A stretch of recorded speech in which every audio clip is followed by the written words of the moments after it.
We'd like to take a moment and thank our sponsors, AB Bernstein, BDO, Boomi, Signiti, Oars Partners, SAP, SEI, and Chapman Pepper. We have a few housekeeping rules for you. Attendees, you are muted, but please ask questions.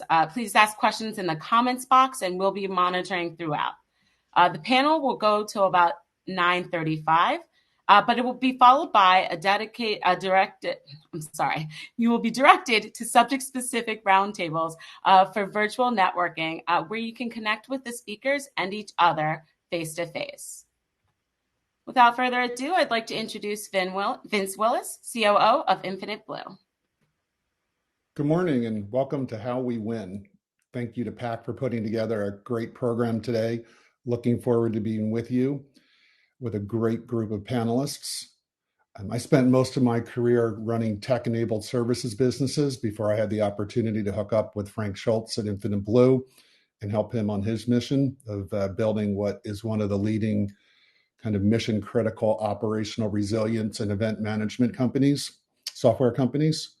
And I spent a lot of time on growth and lately a lot of time throughout my career on acquisitive growth, both in terms of raising capital and mergers and acquisitions. Without further ado, I'd like to turn it over and introduce our panel. So we have a terrific panel today. Excuse me. AJ Bruno, who's the founder and CEO of QuotaPath, Holly Flanagan, who's the managing director of Gabriel Investments, and Tristan Handy, who's the CEO and founder at Dbt Labs. As you can tell, Tristan might be joining us a little bit in process. But without further ado, I'll turn it over to AJ to kind of introduce himself. Thanks, Vince. Hi, everyone. My name's AJ, as Vince said. I am a second-time founder, QuotaPath, which is a sales commission tracking tool based in both Philadelphia and Austin, Texas. We're about 70 folks. We were about 20 at the middle of 2021, a year ago. So from a growth standpoint, it's been an interesting 12 months for us. It'll be another interesting next 12 months. I am a second-time founder. I founded a company in Austin, Texas. Grew it from 0 to 30 million in revenue in 4-ish years. We were about 300 people, 350 people on the growth side, 150 people, and sold the company successfully in 2018. I've had a lot of fun. This one's very, very different type of company. It's a very product-led organization. So we spent the first 2.5 years very much on the engineering product front before really taking it to market last year. We've grown from 0 to 550 customers in about a year and a half. So it's been a wild ride. We're backed by Insight Partners out of New York, Stage 2 Capital in Boston, HubSpot Ventures is along, and Tribe Capital on the West Coast. We just did our Series B in March and having a pretty good time in it. And that was my 1-minute spiel on us and me. Great job, AJ. Holly, how about you? Hi, thanks for having me this morning. So I'm Holly Flanagan. I'm Managing Director of Gabriel Investments. We're an early stage investment firm here in Philadelphia and have been at it for about 10 years, investing in regional companies that are typically raising their seed round of funding. And for about 20 years prior to that, I was in sales at a couple financial institutions. So hopefully I can be a little bit helpful on capital and from my sales background. Thanks, Holly. We're going to look forward to hearing you more about growth and capital in this crazy environment we all find ourselves in a little bit here. And Tristan, how about you, sir? Tristan, you might still be on mute, my friend. Sorry about that. Hi, everybody. I am Tristan Handy. I'm the CEO and founder of Dbt Labs. We got started about 6 years ago. We were originally a consulting company, analytics consulting company called Fishtown Analytics. And we developed a piece of open source software called Dbt that, as some open source projects end up doing, kind of really took hold in a community. And over about 3.5 years, we bootstrapped as this piece of open source software, like accelerated word of mouth growth in this always surprising exponential way. And then we finally raised money about 4 years in Andreessen Horowitz, Sequoia, the whole West Coast VC crew, and now we're 280 people, growing to 500 by the end of the year, and going through that hypergrowth period that's always so fun to manage. Sounds exciting. Sounds really exciting. So as we think about this topic of growth and how we win, it's easy to think about growth in terms of what it does for our valuations. But I'd be curious to get your perspectives on what growth does for you as a business as a whole, the overall effect of growth that might be a little less obvious than just the financial impacts. So I guess, AJ, starting with you, I'd love to get your perspective on how growth helps you win overall. I think Tristan hit on something that's pretty interesting around community. So there's the kind of customer advocacy and conversations as you grow. I like to think about it as like from a CEO perspective, the first 25 to 50 people you hire, you're always in the room when decisions make. You hire a great management team, you're always looking for even better managers. And so then you start to hear about decisions getting made. And then eventually you're at like a conference and you're talking to a customer, and a customer is like telling you about a decision that was made in your company and you had no idea that happened. And it's a pretty fascinating journey to go through. And it speaks a lot to the growth definitely through the development. So as I think about growth, the culture of the organization is the thing that I keep to the forefront. And that includes making sure that the team understands the mission and vision, that we continue to hire great people, not just their managers, but the people around them, and that they're learning and growing themselves from a development standpoint. So that last point is probably what growth ultimately means. And especially in a hyper growth early stage startup, there's so much to do. You can, if you have the motivation, you literally can go take on any role or task, as long as you're still reliable and predictable in your current role. And that's not frowned upon whatsoever. And that's ultimately what I think growth really means for our business. I agree. Oh, Vince, you're on mute right now. Thank you. I agree that growth helps so much in hiring. Both because you can sell a vision of where this thing is going that helps you attract really top tier talent. The difference between the experience level. Now we've hired great people throughout the entire journey, but there have been experienced leaders that we've been able to hire in the past year that like we would never have been able to hire previously in our journey, and they like really make a tremendous impact. But it's not just that; it's also like the ability to retain people, because there's constantly new opportunities for them, like you were talking about, AJ. The other thing for us is that growth growth at a certain pace creates a lack of competition. So we don't actually see a tremendous amount of competition in our particular space, because we have become, through the organic open source growth that we've seen, we've become kind of the industry standard for how to do this particular thing, and it is great to have that have that dynamic. Every sales call, we kind of become the default now. It's still a lot of work to actually compete against our own open source offering, but that's much better than competing against a bake-off of like 3 other companies who are like trying to do the exact same thing that we're doing. Vince, if I could jump in, I was just going to say that the 3 things that we focus on when we are encouraging growth with our companies are not, they're going to be pretty obvious, but it's, financials and watching your cash, it's hiring, and it's sales. And, in terms of hiring, it is, we think, the hardest thing about running a business is, especially in hyper growth mode, because you're not going to always get it right. It's super difficult. And those first few hires that you make, which Tristan and AJ know so well, they're the hires that will attract the next 10, 15, 50, 100 people. So we're constantly focused on how do you hire great people? How do you keep great people? And how do you have that bench strength for when and if people leave, so that you can backfill fairly quickly and not interrupt all that's going on in the business. Yeah, I mean, to Holly's point there, and I mean, Tristan's no stranger to startups, so he knows this too. But like, I look at my management team, I look at my chief of staff I've worked with for 7 years at 2 different companies. He was my second sales hire at Trendkite. I look at my VP of finance, who was the VP of finance at Trendkite, our director of people ops, who was actually our office manager at Trendkite, and then I would say 30 out of the 70 people I've worked with previously. So the loyalty factor that's a little bit of a challenging in this market where, and I get this, we're part of this, where startups from a capitalization standpoint have been able to pay from salaries in terms of talent, which is kind of like up-leveled everyone across the board.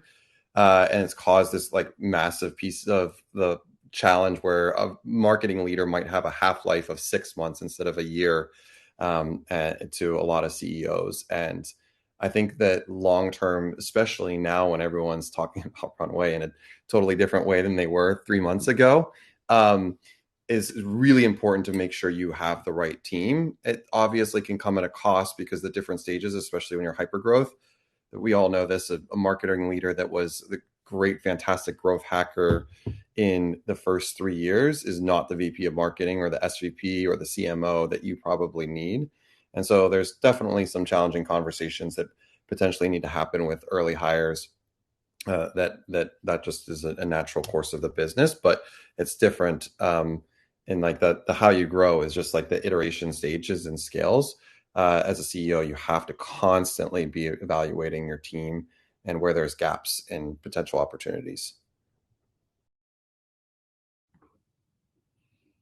It's curious when we think about what Holly was saying about how important talent is and what you've been saying about what we see in talent as grow. How do you think about, or any ideas or good best practices, good or best practices around how do you keep people growing at the same pace as the company or getting to the point where you realize they can't? I'm curious if anyone has any experience or insights to share there. Everyone in our leadership team has a coach. Well, I think 6 out of 8 have a coach, and actively work to both like curate a set of mentors, but I partner with each of them on that, and to like keep on top of like when they need to up level their coaching and or mentorship relationships as we go through different stages of scale. We've grown from we've 10x the number of people at the company over the course of the past 2 years, and you face like very different challenges as a leader, but our set of leaders has almost completely grown through that scale phase. But I think the other part of this is like you need to be extremely mindful of and open to the idea that any one given person is not going to make that jump. And that might be okay from their perspective too. My co-founder Drew actually recently transitioned out of his role as chief product officer, and he's now like a senior product manager, and he actually loves what he's doing now. He gets to do the stuff that he desperately wants to spend his time on. But we just had to navigate that conversation carefully and make sure that we handled it all well. I mean, similarly, my technical co-founder and CTO was a senior leader at Moderator, which is a Philly company. And he's a phenomenal technologist, fantastic. He'll never leave the code base. But our engineering team is 23 people today. And so like we definitely need the career, the trajectory, kind of the team throughput that is separate from what his role, which should be focused on scaling the back end and infrastructure and architecture of the company. And so board level conversations and just making sure that you're being as transparent as you possibly can. It was my job in Q4 to make sure that he understood like why this change potentially was happening, and most importantly, why he gets to spend his time not in SOC 2 Type 2 BS compliance world, but actually in like the real big challenges and architecture issues that the company will have when we scale above 100,000 users. Like that's a really important, tough thing.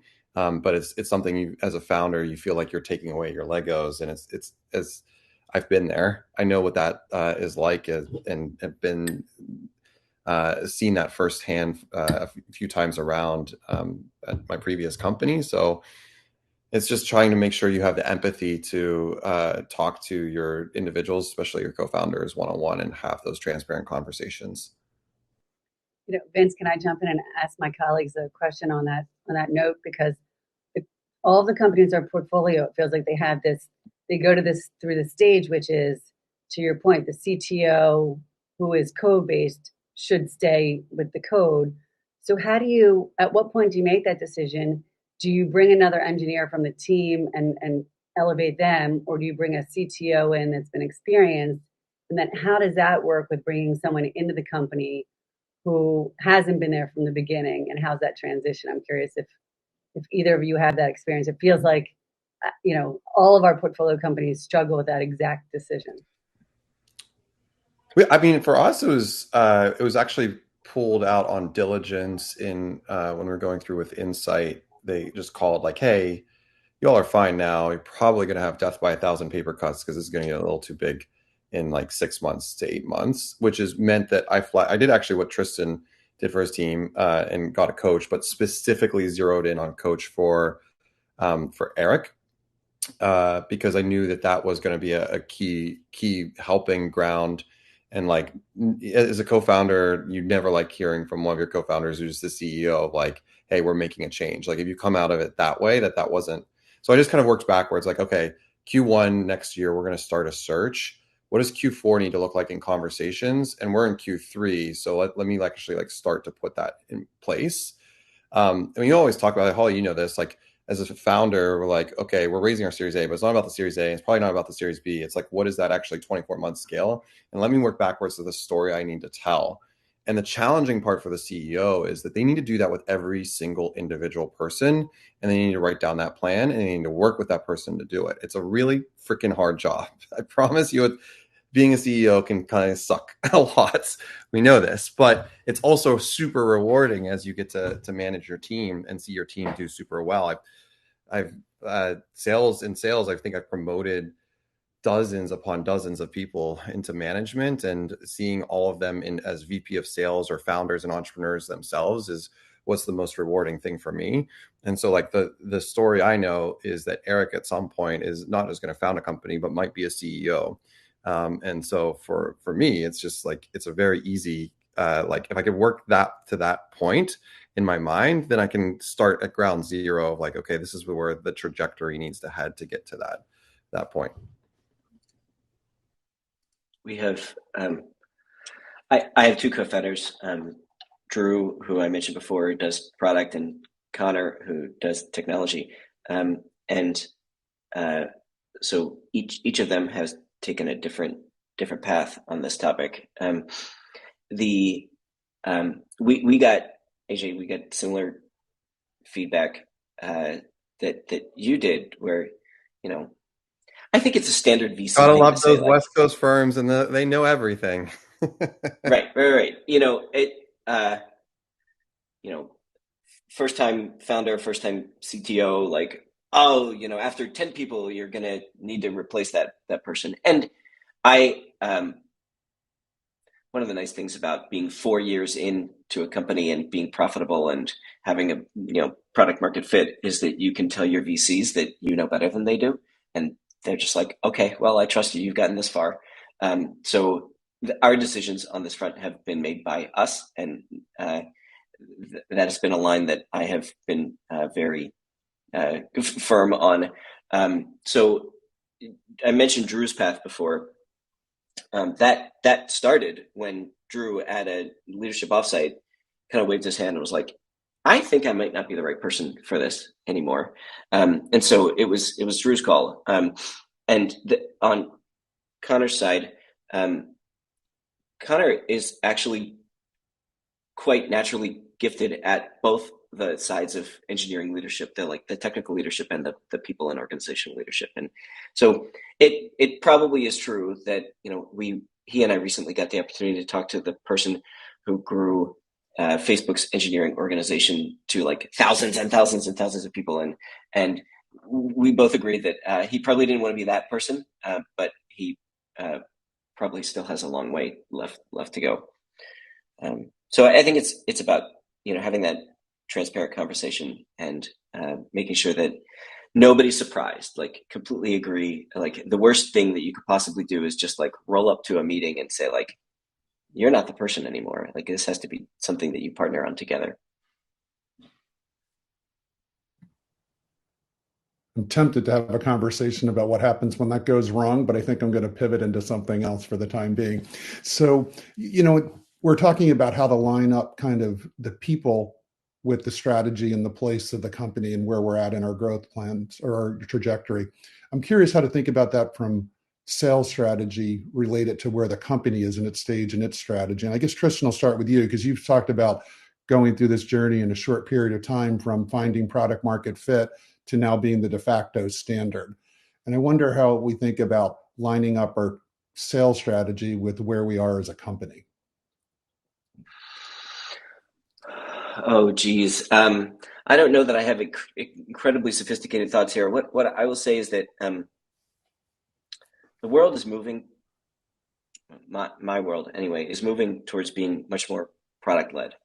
AJ mentioned this before. I think that many of the most compelling software companies, even the enterprise software companies, will fundamentally be product-led companies. You see Figma and Notion and Zoom. They're all like product-led. And so then there's a couple of challenges that you have to face as you develop your sales motion. One of them is, how do you make that transition from the kind of self-service funnel to the managed revenue funnel? Why do you, like, what's the reason that somebody has to get on a call with a sales rep as opposed to just swiping a credit card? And that's something that we've gotten a little bit better at, but we're still, trying to figure that out. For us, it's a lot of governance type functionality that enterprises need, but that doesn't always feel great because it feels like, oh, you're making me pay a tax because I need to support this particular SSO vendor or something like that.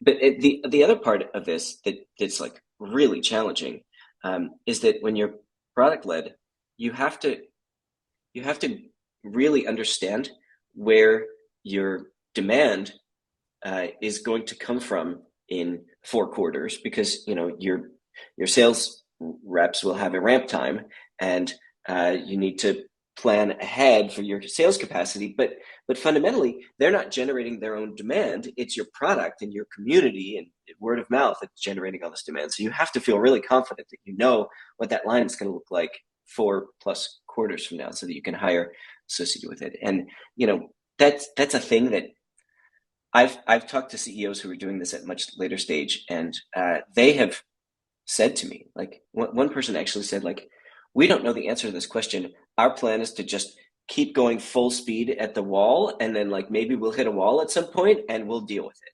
And so I think you have to, everybody's going to have to find their own answer to that for themselves. I mean, I love Tristan's comment on this because when we started the company 4 years ago, product-led growth wasn't called. I mean, OpenView has now made it a thing, but West Coast companies were like just doing it, building that for the end user. It was just like how companies were built. And we saw that. And for my first time with TrendKite, retention was a challenge. I think we were like 85% net, which is not good. And I wanted to reverse course that. And I looked at what was going on in the market, and the companies that were growing at really strong and exponential growth were able to add users to their accounts to add and grow. And that's like the end company I wanted to build. And no one was doing it in sales. There just was no bottom up motion in sales. And to Tristan's point, it's really freaking hard. It's really hard for lots of reasons. So when I went and pitched the seed round, and venture round and kind of talked about this bottom up approach, I got a lot of sideways looks. Like, that's not how enterprise sales is built. And like, I had to fight that and use my like second time founder chip as like this is where the market is headed. And this is 2018. It's easy to say this now. Everyone's product led growth, like these enterprise companies, but like no one really thought about that except for a handful of people, and West Coast thought about it for sure. So it was ultimately this challenge of like, how do we balance this with being having sales, my background being a sales led, because that was the other issue. It's like, you're a sales CEO, you're not a product leader. Like, what do you know about product? And so like, well, I know the customer super, super well. And it's still very much a journey. We have to evangelize for us. We have to evangelize what Figma has already done and Notion has already done. And these great product companies, designers, we have to be able to do that for go-to-market leaders and sales leaders. So it's a interesting balance. And that demand piece that you're thinking about 4 quarters, I have to laugh because like last year when we were pitching, our Series B was happened pretty quickly. It wasn't a fundraising process, but when I was talking about it, I had to find the right fund that understood it and got it immediately. And so when I did it and talked about what our launch is going to be at the end of this year in terms of community, from product to community, that immediately clicked for them and they got it. So a lot of it really, how do you grow? Well, you have to find the right partner to help you grow the business. That's a really big, important piece of it that certainly first-time founders miss very, very often. And we're a sales assist. So as just mentioned, the PLG, SLG. When you say partner to grow the business, do you mean like, are you talking about venture investor? Yeah, I'm talking about the actual partner at the fund, not like yeah. Straight up the partner. The fund, Sequoia has hundreds, Insight has hundreds. You have to find the right person and the right board alignment that you can have that conversation with on a weekly basis of like, this is how we're growing and we're aligned to that, which I think you agree with. I'm guessing. 100%. Yeah, it like that was more important to me in the fundraising process than like the terms. You mess around with terms around the edges. It's like, okay, fine, but I want to know that we're trying to build the same thing. Yeah. Exactly. And Holly, I'd love to know for your point of view of like when you're talking to founders that are so early, and this is in 4 quarters, this is like 28 quarters out. Like, how are you thinking about that part with and growing and aligning the business with the founders? Yeah, I think, where we invest, we're usually looking for companies who have a little bit of sales success. They have, a hypothesis or some very early data. So we're looking for, how do we scale that? How does our capital really help them push that forward? But it's also risky because it's usually very early data points. So there is this, there tends to be this rush to, their first hires are usually another technologist, but then it's, we're hiring 3, 5, 10 salespeople. And then it's, it's how do you make sure you're hiring? We know that, statistically, it's really like 1 in 3 salespeople are going to be great fits. So how do you monitor that so you can make quick decisions and you can pivot? We've had a number of companies who've gone out, and I'm sure you both have seen it. They've hired 10 salespeople, and the experiment's gone wrong. Whatever they thought was going to be this, they had early data around this is how sales is going to work, and it actually didn't work at all that way. So it's, now we're 6 months in, we're 10 hires, and the sales process also, sort of needs to be revamped. So, for us, it's a little bit of patience. It's also being supportive and encouraging them to be mindful and watchful so that when and if that pivot has to happen, they make it, and they make it fairly quickly before they burn all their cash and aren't able to pivot to another sales style or another sales method, or the product isn't quite right, and now they're selling it right, and either it's breaking in onboarding or it's not quite the right fit, and they're not getting the demand they thought they would. But early stage, it's really being fluid and it's being supportive and but also being watchful, I would say.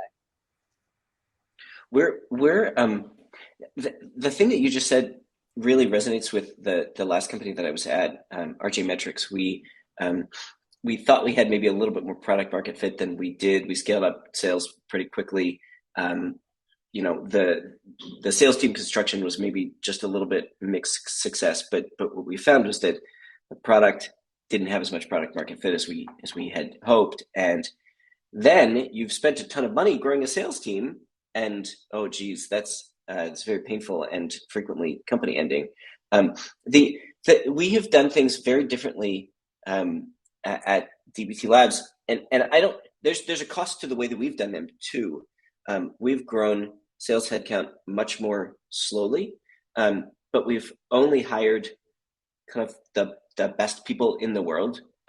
So we're a distributed company, so we can kind of cherry pick people from anywhere, and we pay top of market for these sales folks that have 10 to 20 years of experience selling like directly adjacent products. So you look at the sales line on our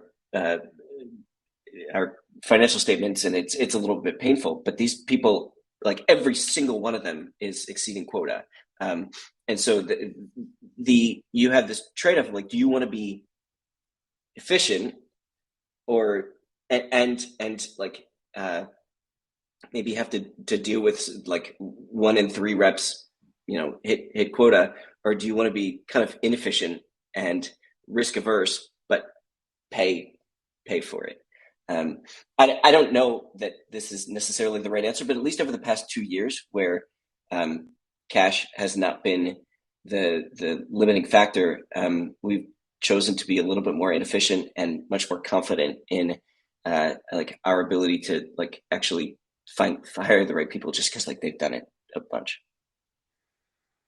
I was just going to say our favorite, in the last year or so, we've focused on investing in fewer companies, but a smaller group where we get a little bit more involved, not in the weeds, but just in terms of talking about hiring and sales and cash. And what we love is, they make that first hire and they're tweaking, and you're seeing a growing pipeline. You're seeing success in closing. You're seeing success in the customers are staying. And so there are these hints of, all right, we're on to something, but we're not too late. So let's quickly, and hopefully we've already been looking at sales potential new hires. Always looking to it's hard to find great salespeople. So how are we doing that ahead of it? But once we're starting to see that tipping point, let's get that next one lined up. Or maybe we're getting 2 at that point because we're starting to feel the magic's there. But I think you make a really great point that just in terms of if we could do slightly slower, but once you see the trend, you have to be on it quickly because you got to capture. You're capturing lightning in a bottle, right? How do we quickly now get ahead of it? But even that, then you're countered with, all right, now we're bringing more people on. How do we have processes? And we're moving from Excel into some kind of other tracking. So it's all those a little bit of growing pains, but it's gradual. But that's our favorite is when we can start to see that there's success and there's demand. And we've had a couple companies who, to your point, haven't had product market fit, and they've hired ahead of that, and have had to, I wouldn't say stall, but they've had to almost go back to. You need to retreat a little bit, get it right, and then move forward. And what you do with the sales team at that point is it's a little bit in flux, right? Do you have to, do you have to lay off and start over? Or can you, are there other roles? Are they early enough that people are doing other things in the meantime? So, Holly, you didn't finish that thought. They moved from Excel to QuotaPath because their commissions are all screwed up. That's what you meant. That's why I paused. You were supposed to jump in.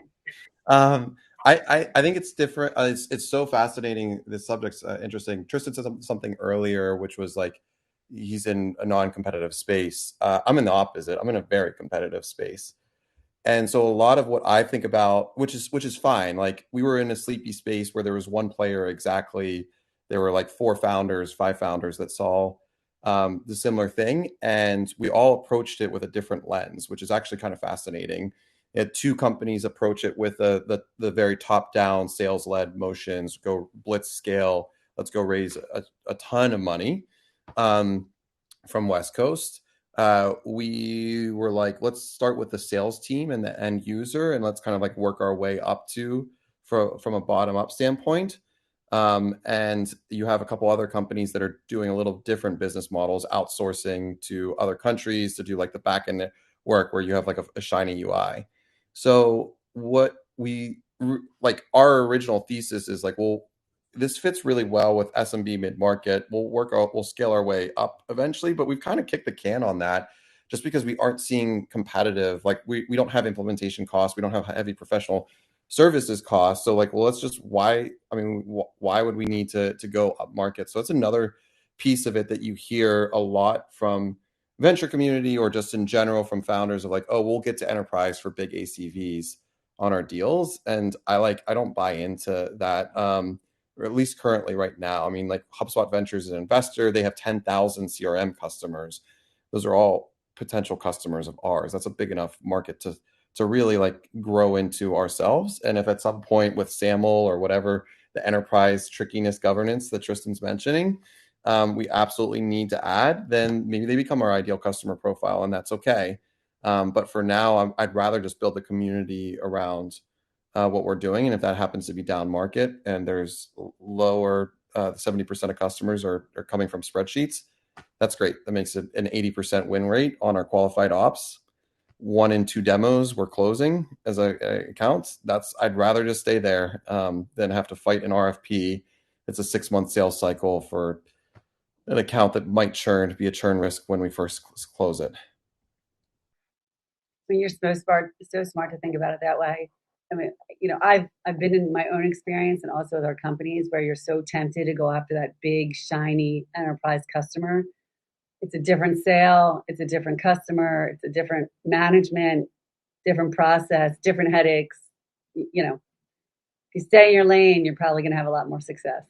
Yeah, it's so easy. It's definitely so easy. We have our own challenges with it. I think there's one part of it that's smart. There's another part. I'm like, look at these cybersecurity companies that are at 100 million in ARR that started like 6 months after us. I'm like, what the hell? I should have just built a cybersecurity company.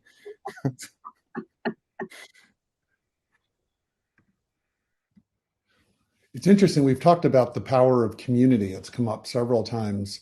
I'd be curious to get people's perspective on not only the power of community, but how it changes as your company evolves relative to growth.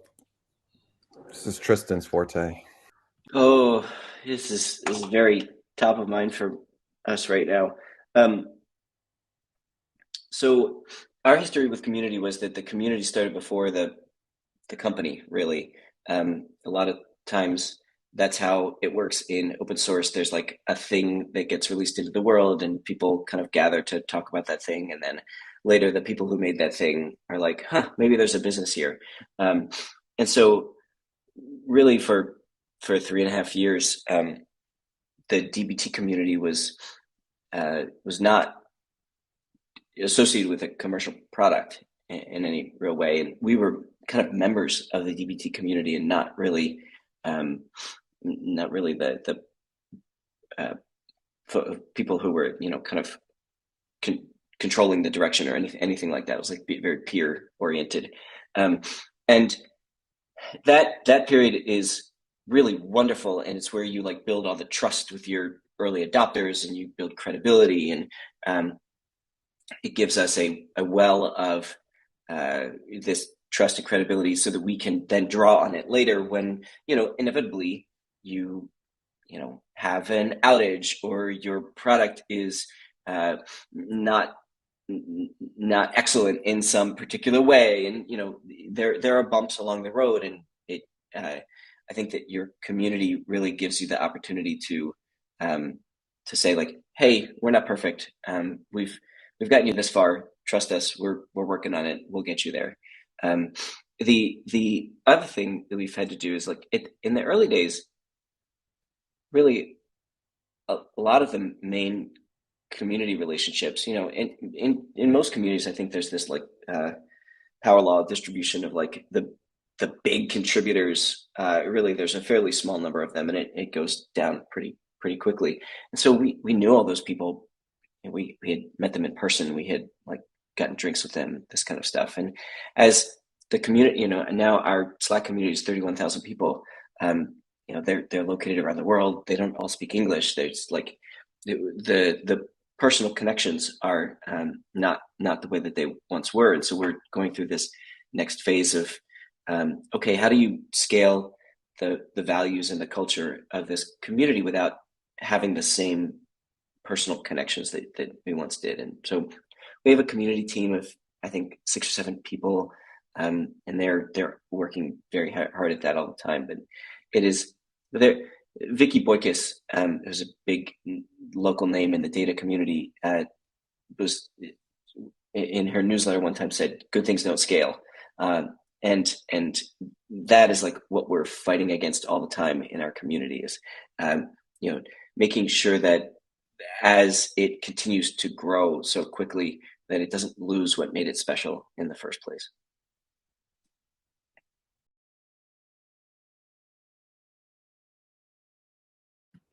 Great, thank you. Any comments from any of the other panelists on this topic? No. I hear you. So, Tristan, as your company grows, just out of curiosity, do you end up with kind of linked and different communities? You have your community of commercial users and then your community of open source users. And I'm curious how you can kind of, how you experience that and how it might impact the growth of your business. It's a really interesting question. We talk about micro communities.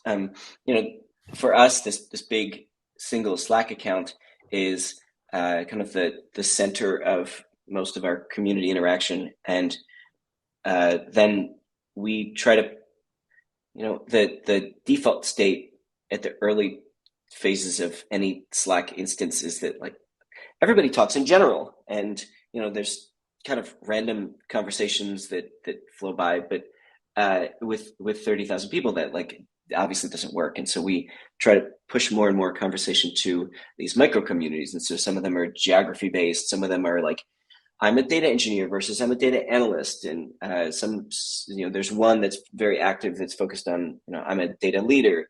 And so yes, we really care a lot about pushing conversation to groups that are similar, where people have certain affinity, but we don't think about the community as a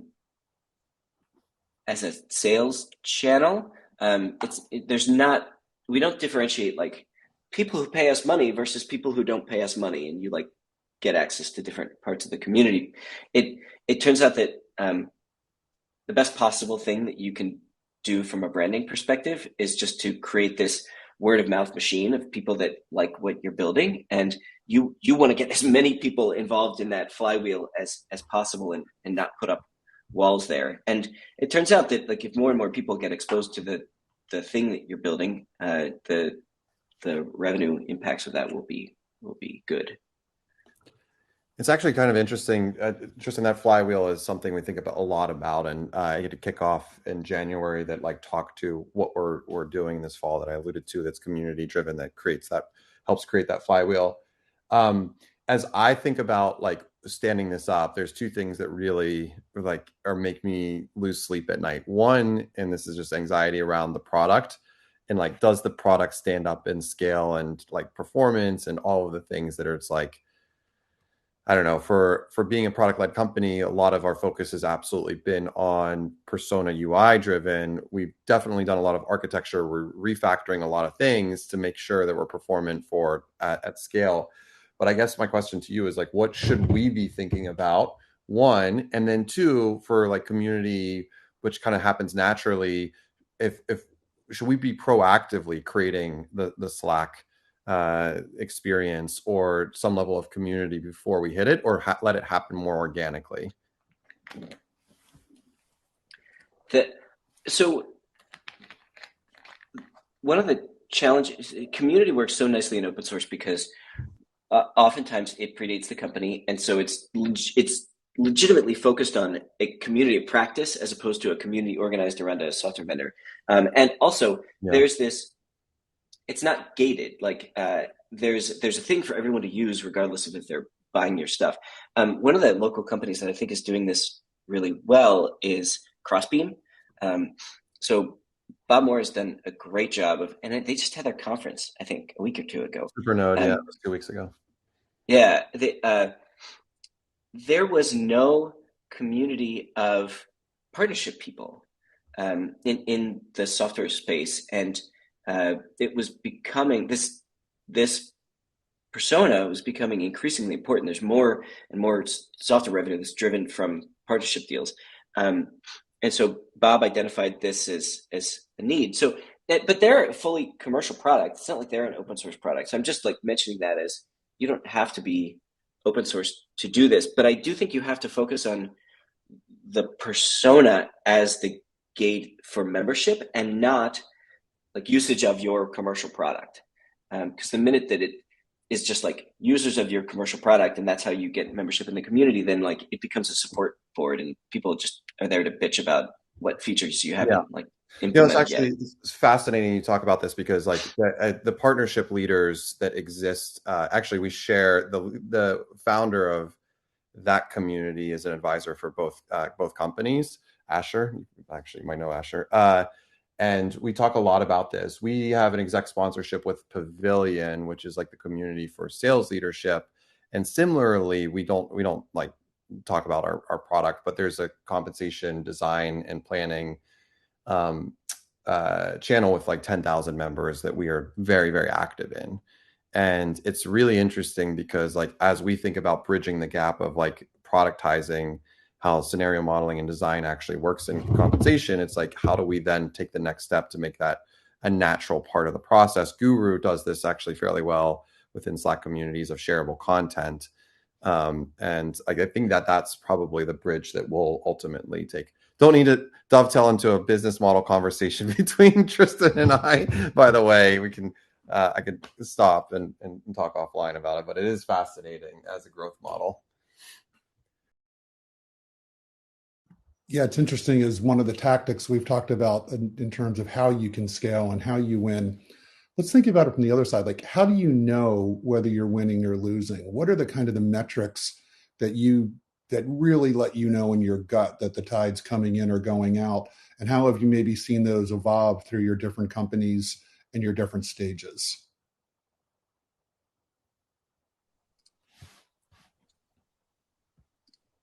Someone else. I've been saying too much. I've also been talking a lot. Holly? Well, I was going to say, I mean, the obvious metrics at the stage where we're investing are, more customers quarter over quarter, more revenues from existing customers coming back, good use of capital, and so it's the obvious metrics. But for us, a lot of it is it's sales, right? So if customers are not coming at all, then something's wrong. And if they're leaving, so watching attrition, watching things like inter-month cash, lots of little tricky things that trip folks up early on. But for us, it comes back to it's sales and cash. I watch top of funnel, like the very most top of funnel, which for us is open source usage. And that it could be a freemium tier or whatever, but it's like, are people using my thing at an increasing rate before making a decision to pay? And then it's close rates. So if both of those things are continuing to go well, then I sleep well at night. And then it becomes things like, are we executing with urgency on product and engineering stuff?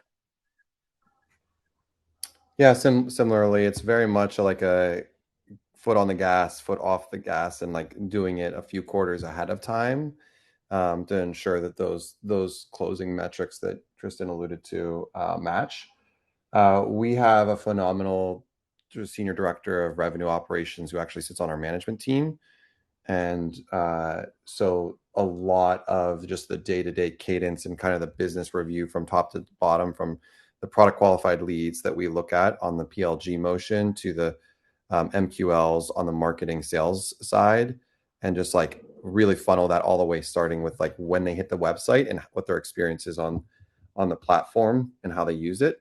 We look at those weekly and make adjustments and think about the team. If we're seeing a change in demand, then there's a huge dive into it. And we did. I mean, I think like we're all talking about phenomenal things, and that's great.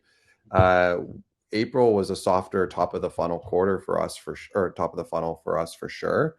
And made some adjustments to ensure that like we were going to have a non-lumpy year, I'll call it. And Q2 will come in lower than my expectation. I have a really high expectation though. And so just making adjustments on that. And that's fine. It's a long-term game. I'm looking at the 3-year window and run out. But as I was saying at the very beginning of this, our VP of Sales and CS, she's out on maternity leave. Our CS director just went on maternity leave. Our AM director goes on paternity leave next week. So, what's in the water over there?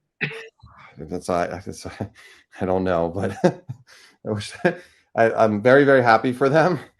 However, I'm very much working 24 hours a day at the moment. So I am not sleeping very well. It's interesting. As we're talking about metrics and learning, and Holly, I guess you could lead off with this. I'm curious, as a capital provider who came from an operating type role in this function, what do you learn about the companies and the management teams that you're looking at investing in from what you see about how their sales process and how they interact with you? So it's a great question. We really, when we're having a company pitch us, we think that's completely symbolic of how they're selling their product to their customers. So it's how they show up, how they prepare for meetings with us, how they have a sense of urgency, how they follow up. We think that translates precisely into, and it's a guess, but we think it's in your nature, into how they're selling their customers, how they're preparing, how they treat a pipeline, whether it's a pipeline for customers or a pipeline for investors, how they're following up with us, how they're creating a sense of urgency, how they're continue to be top of mind in their, and all the things that they do when they're selling us to invest in their company. We're looking at that and applying that to how they're probably treating their own sales process. And then we do some of our own diligence to actually true that up. But, you're everything that you're doing in selling your company and you're pitching for capital is representative of how you're selling your product or how you're selling anything for that matter. So we think it's very, symbolic of how they work the company, how they're managing the company, how they work as a CEO, how they're hiring, how they're watching cash, things like that. Interesting. It's funny, we've heard the term differentiation come up a few times this morning already. Do you see companies as differentiated by their product, their management team, or both? Well, the management, I would say the team, the people in general are what differentiating. I think there's actually a really good podcast by Henry Ward. I'm not going to take credit for this, but it actually opened up how I, from a leadership standpoint on leading. And he said when he started Carta, when he's talking to people they want to bring on from a management perspective, they might have two options. Their option might be Gusto or Carta. There was Zen Payroll at the time, but and those are two different, very, very different companies. And he was like, "Whoa, geez, getting into the payroll world, from a team standpoint, you have to be able to out execute and just execute every single other person that every other company, because there's hundreds of payroll companies, so you just have to be better and do a really, really great job in payroll." And he said, for Carta, we just were uniquely differentiated. I didn't know what our product was really, really going to look like. I was more exploratory discovery, and we were looking for people that were more like entrepreneurial founder level leaders in what they were doing, and their day-to-day would change. And I really have a tie to that. That is actually, I really, really appreciated that lens that he's talking about, because I'm a guy I've had 15 years of sales experience. What do I know? There's lots and lots and lots of people that are way more experienced and you're going to out execute, just solely out execute on it, because I'm still learning and growing in my journey. And so when I hire people, I think about that as a big marker.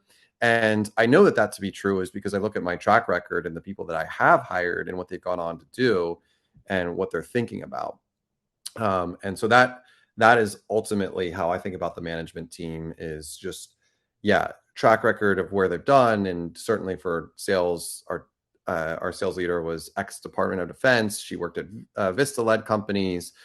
Her teams were always 100% above quota.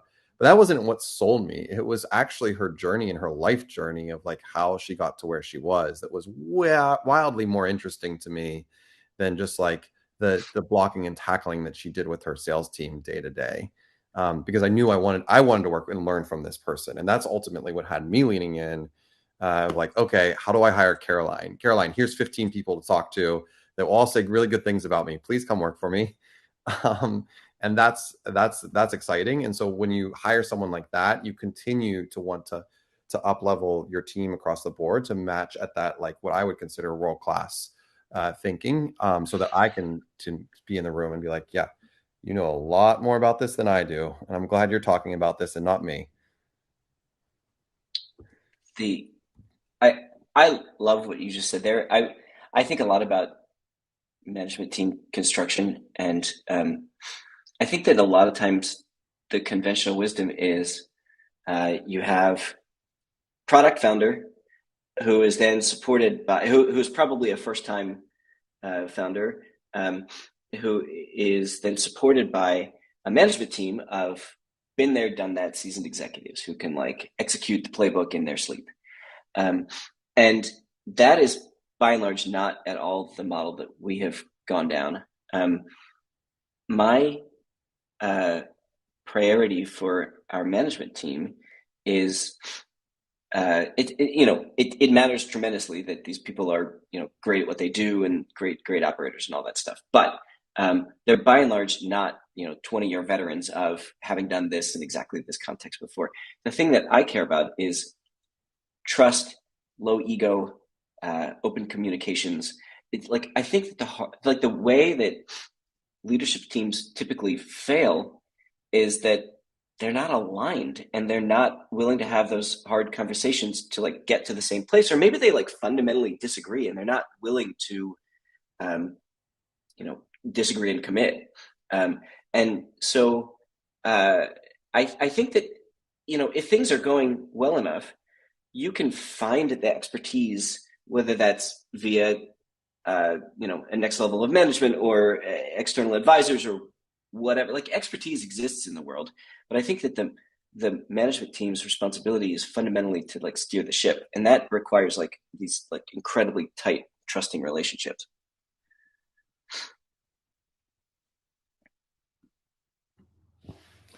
Yeah, that's really well said in my experience as well, in terms of that ability to be aligned and especially to disagree and commit, right? Like so often there's many different roads that'll get you to where you need to get to. It's just you all have to be on the same damn road. It's way more important to be on the same one than which one. So I really appreciate that comment. We are coming to the end here of our time before we go to our breakout rooms. And I promised I was going to ask Holly, in this world of raising capital, how do you think about your company versus the trend in the market, and to really be able to differentiate yourself, or to really think about how you may be affected by, but also be able to navigate around the trends that are out there, since we're in this gloom and doom capital cycle? Right. So Vince and I talked a little bit about this in terms of macro trends and how to be best positioned to raise capital. And actually, Tristan and AJ can talk to this firsthand, but I think so. There's two things. One is having a business that is recession-proof. It's the best kind of business to have, clearly, but also having one that has the ability to either conserve cash or be on a track towards profitability, or be in a position to be able to burn less in the event that there are issues that come up, are ways to look attractive when you're raising capital in this chaotic time. But I actually would defer to them because they just did it in turbulent times. So they could talk firsthand about what made it not easy, but for both of them, not easy and not fast, but maybe not as difficult as you would have thought during this last year. AJ, go for it. Oh man. Well, this year, last year, 5 years ago, it's like how do I blur? Those lines just get blurred so much. Not easy, not fast. Let me think about a specific example here that's just a little bit more tactical. I will use because I brought up Caroline, our VP of Sales and CS, and she was like a really key hire for me as a sales leader. It was going to be really challenging for me to hand off the sales team to someone that I just like fully implicitly trusted. And so when I talked with her with 5 minutes, I was like, okay, she's absolutely the person that I can do this with. And like then I just had 10 people reach out on, I don't know where they came from. Like, hey, I heard you're talking to Caroline. You need to hire her right now. Like, okay, great. Thanks, trying. And that ultimately helped. That when as soon as I could let that go, helped me really much more shift my business thinking and logic to the 2023 plan or 2022 plan into 2022. And that's ultimately what's like helped unlock a lot of what I would say growth opportunity for the business that wasn't there in the early, like, you know, for the pandemic. Let me give you the example. Pandemic, everyone went through their own flavor of hell. Ours was homeschooling 3 kids, and my wife and I both own businesses. We didn't, and Tristan had just raised, I remember Tristan's like announcement. I was like, oh man, God, there's a Philly company that's been like raised during the pandemic. And meanwhile, I'm sitting here with like 16 people having to like figure out how we're going to get our 8 months to fume to 12 months right now. And like that sucked. And we had to do salary for equity cuts, and everyone raised their hand and said, we'll do it. And my 2 competitors just raised their Series A, one of them from Sequoia, by the way. And I'm like, they send out this Black Swan event, and then they're doing all these deals, freaking punks. And so you see this and you're like, well, this is going to suck for the next year, but we're going to figure this out. We're going to like all figure this out, and we're all going to come together and do that. And you go through many moments of that during it's like a catalyst, a startup, and you just have that happen. And so like you have periods where you can sprint out, and then you have periods where like, crap, I've got to like relook at things. We literally just had one. Every startup in the entire world just had their like, okay, here's the craft video, here's the Sequoia PDF, here's the red point, here's what all they're saying. And like we all had to go through the exercise of like, this is what it looks like. This is what our numbers and our metrics look like. Yes, we're fine. Then I have to talk to the company. Hey, here's what we're doing. No, we're not doing layoffs. Maybe we're pausing because we're kind of waiting and seeing ourselves, but that's totally fine and normal. And so you go through that explanation, and you get through that, and then you can speed up again until your team goes on parental leave, and then you slow down. So it's like this just constant ebb and flow of like, this is where I'm going to accelerate. This is where I'm going to slow down. This is where I'm going to accelerate. This is where I'm going to slow down. So I don't know if I have a good answer for your question there, Holly. I'm sorry. I just went off, but I don't think there's. That was a great answer. Well, I appreciate it. It's just like the mindset of what's going on of my brain right now. So. Well, that was awesome. Agree. I think, Trish, I don't mean to cut you off, but I think we're getting we're going to go to our breakout room so people can explore these topics as well. I think someone at PAC's going to give us an option of how to get into 3 different breakout rooms here. And they are going to have, each breakout room will be moderated by one of the panelists. AJ is going to talk more about differentiation and matters. Holly's going to talk about capital in uncertain and chaotic times. And Tristan's going to talk some more about the power of user communities, and certainly have an opportunity to talk about his capital raising journey as well. Definitely want to say thank you to all of the panelists. It's been a very exciting and enjoyable conversation, at least for me. I hope for you and for others. Certainly thank you to PACT and to all of the great sponsors.